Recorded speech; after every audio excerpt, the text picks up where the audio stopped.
യാത്രകൾ എപ്പോഴും ഇങ്ങനെയാണ്, ജീവിതം പോലെ. നമ്മളെ സ്നേഹിക്കുന്നവർ ഒപ്പമുള്ളപ്പോഴേ അതിനൊരു പൂർണ്ണത ഉണ്ടാവും. ബോബിക്ക് വേണ്ടിയിരുന്നത് അമ്പിളിവട്ടമുള്ളൊരു ആകാശമായിരുന്നു. ആകാശത്തുള്ള അമ്പിളിക്ക് കാലുറച്ചു നിൽക്കാനും നൃത്തം ചവിട്ടാനും ഒരു ഭൂമി. യാത്രകൾ തുടരുകയാണ്.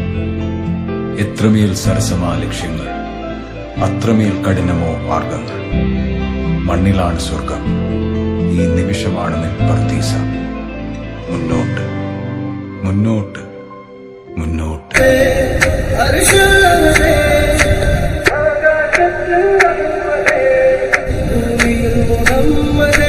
ഭൂമിക്കടിയിൽ